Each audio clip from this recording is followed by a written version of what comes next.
2 video already बना चुके हैं, ये तीसरी वीडियो है। तो तीसरी वीडियो में आपको क्या डाउट अगली वीडियो में रह गया है जो हम प्रोजेक्ट में किया और हम लोग यहाँ नहीं समझ पाए, वो क्या चीज़ है? तो हमको एक डाउट है, हम लोग जो अगला प्रोजेक्ट में काम किया उसमें मिनी मॉनिटर मॉड्यूल नाम का एक मॉड्यूल था। हाँ, उसके बारे में तो आप बताया नहीं, जो वो सेम कंट्रोल मॉड्यूल है, सॉरी वो सेम हमारा मॉनिटर मॉड्यूल है। मिनी मॉनिटर ठीक है, उसमें 4 केबल होते हैं, इसलिए तुमको थोड़ा डाउट हो रहा है, मुश्किल है, मैं भी समझा देता हूँ। उसमें भी सेम आपको FACP से ही उसका भी केबल रहता है, लूप केबल से ही जाता है, पर आप थोड़ा FACP बनाने से आपको थोड़ा सा जो बिगिनर्स देखते हैं उनके लिए थोड़ा अच्छा रहता है। चलो यहाँ पे हम triple MM miniature monitor module 3 time MM में आता है, इसको ज़्यादातर हम लोग मिनी मॉनिटर मॉड्यूल बोलते हैं।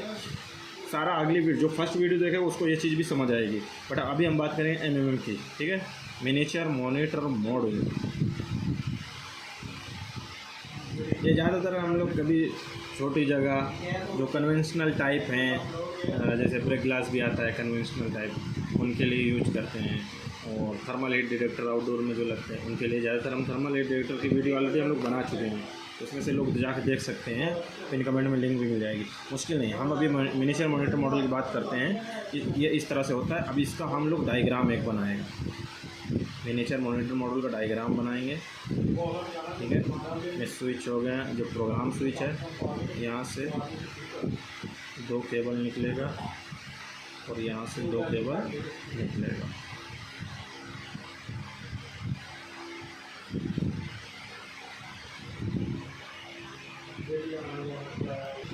तो अब हम बात कर लेते हैं इनके केबल्स के कलर की। यहाँ पे देखो, जो लूप से केबल अटैच होगा, समझ लो ये लूप से हम अटैच करेंगे केबल को, तो लूप इन आउट से जैसा हम अटैच करेंगे इनको केबल लूप से हम, तो यहाँ पे हम लोग मारेंगे एक कनेक्टर मार के हम इसको लूप में ऐड करेंगे। ये है हमारा, एक होता है रेड केबल यहाँ पे, एक होता है ब्लैक, ओके, रेड ब्लैक हो गया। उसके बाद एक होता है इधर से जो आउटपुट जाता है येलो,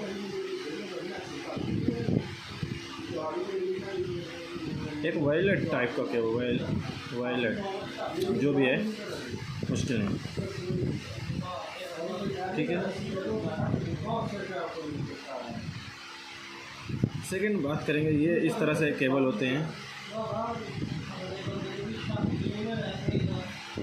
जो इधर होगा plus minus,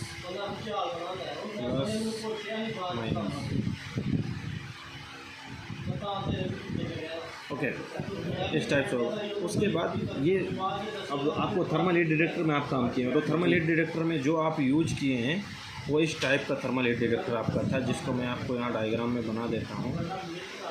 thermal heat detector कुछ इस टाइप का होता है आपका, इस तरह से वो दिखता है, ओके।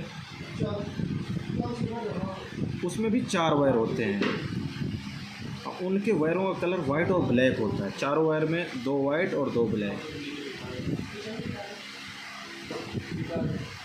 अब सिंपल फंडा है, इधर लिख देता हूँ, M ये होगा थर्मल डिटेक्टर,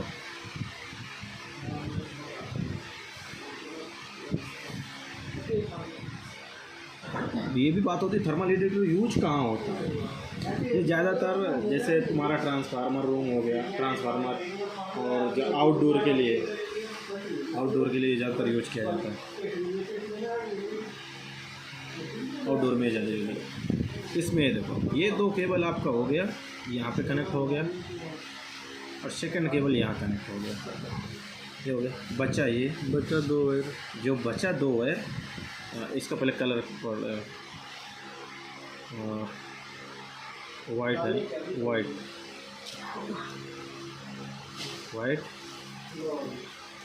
ब्लैक, जो वाइट ब्लैक है ना हमारा केबल, वो इसमें कनेक्ट हो गया, बचा 2। अब इसके साथ आता है 47 किलो ओम का रेजिस्टेंस, वो रेजिस्टेंस के साथ में आएगा, वो रेजिस्टेंस आपको अपने साथ रखना है और सीधा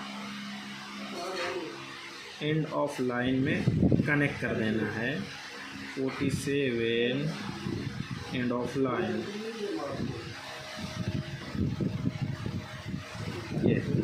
ये आपका कनेक्शन एकदम इजी से रेडी हो गया।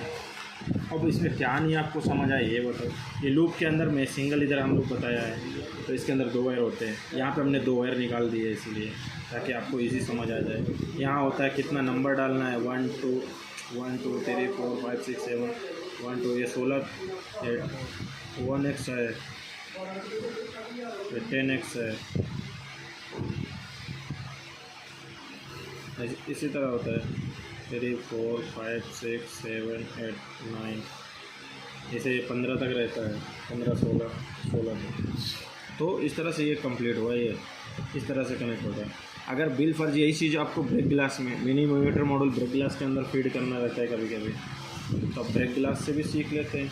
यहाँ पे ब्रेक ग्लास एक बना लेते हैं, और जो उस टाइप के ब्रेक ग्लास हो गए उसमें 2 टर्मिनल होते हैं, 1 2 3 4 5 6 7 और 8। तो आपको इसमें नहीं कनेक्ट करना, यहाँ से लाना है, इसको यहाँ लाना है और इसको यहाँ लाना है, और यहाँ से एंड ऑफ लाइन कनेक्ट कर देना है। अब इससे आप और भी ब्रेक ग्लास यूज कर सकते हैं, पर एक मॉनिटर से फिर वो कन्वेंशनल हो जाएगा, फिर वो एड्रेस में नहीं रह जाएगा। इससे ये एड्रेस देगा हमारे पैनल को, और पैनल हमारा मॉनिटर करेगा। ये मॉनिटर मॉड्यूल है आपका, छोटा मॉनिटर मॉड्यूल, इसीलिए मिनी मॉनिटर मॉड्यूल, रियल में इसका नाम है मिनीचर मॉनिटर मॉड्यूल। ठीक है, ये तो एकदम सिंपल है यार, क्या नहीं अभी इसमें समझ आया। कुछ बाकी रहेगा डाउट तो पूछिएगा। अभी सेम रिपीट। अभी मान लीजिए मेरे पास एक ये मिनीचर मॉड्यूल है, Yes, एक ही है, एक मॉड्यूल से मैं ब्रेक ग्लास और हीट डिटेक्टर दोनों चला सकता है, दोनों यूज़ कर सकते हैं? नहीं, ये रिक्वायरमेंट के ऊपर है, पर कभी भी ऐसा नहीं हो सकता क्योंकि इसका नंबर हमारा इससे ऐड है। इसके लिए अलग मॉनिटर मॉड्यूल, इसके लिए अलग मॉनिटर मॉड्यूल होगा। कभी भी आप चलाएंगे मॉनिटरिंग ये दोनों को कर लेगा, ये कर लेगा, बट नंबर एक ही जाएगा वहाँ पे। वहाँ पे पैनल में जैसे फायर आया, ये कोई ब्रेक ग्लास खुल किया तो नंबर इसका ही जाएगा, ये मॉड्यूल का जाएगा, ये मॉड्यूल एक्टिवेट हुआ। अब इसके अंदर प्रोग्राम नहीं है ना, प्रोग्राम तो FSCP के अंदर है ना, प्रोग्राम यहाँ पे है। तो प्रोग्राम ये पैनल ये सिग्नल भेजता है, ये इसको बताता है कि यहाँ पे ब्रेक हुआ, यहाँ पे शॉर्ट हुआ। अब ये भी कभी अलार्म हुआ यहाँ से, तो इसको कैसे पता? इसके अंदर प्रोग्राम नहीं है, इसलिए एक के लिए एक यूज करेंगे। अगर कन्वेंशनल टाइप है तो एक मॉड्यूल से 3-4 भी हम यूज कर लेते हैं, कन्वेंशनल है तो, क्योंकि ये एक जोन बन जाएगा। अगर एक से ज़्यादा हम यूज़ करते हैं फिर एक जोन बन जाएगा। एक जोन में फिर 4 5 8 12 16 इसे यूज कर सकते हैं, मुश्किल नहीं है। वर्क करेगा सेम सब, नो प्रॉब्लम। कोई भी एक ब्रेक होगा, अलार्म आएगा ये मॉड्यूल का। अब 10 आप समझ लो 10 ब्रेक ग्लास आप यूज कर लिए, अब 10 में कहाँ ब्रेक ग्लास लगे हमको थोड़ी ना आपको पता है। तो एड्रेसेबल सिस्टम यूज क्यों किया जाता है? सबसे पहले ये बात समझो। एड्रेसेबल सिस्टम इसलिए यूज किया जाता है, पिन पॉइंट आपको लोकेशन मिल जाए। अब TWS2, उसके बाद ऑफिस या प्रेयर रूम, तो आपको डायरेक्ट पता चल गया ना पिन पॉइंट लोकेशन किधर है, ये डिटेक्टर ये मॉड्यूल किधर लगा हुआ है। पिन पॉइंट लोकेशन के लिए हम एड्रेसेबल सिस्टम यूज करते हैं। कन्वेंशनल सिस्टम जोन के लिए, अब जोन में एक जोन में कितने सारे आपको चेक करने पड़ेंगे, जब भी कभी चेक करना पड़ेगा। तो ये सारे प्रॉब्लम्स आएंगे, फिर जोन बन जाएगा, इसलिए प्रॉब्लम आएगा। मिलता है नेक्स्ट वीडियो में, चलो हम बने रहिए हमारे साथ।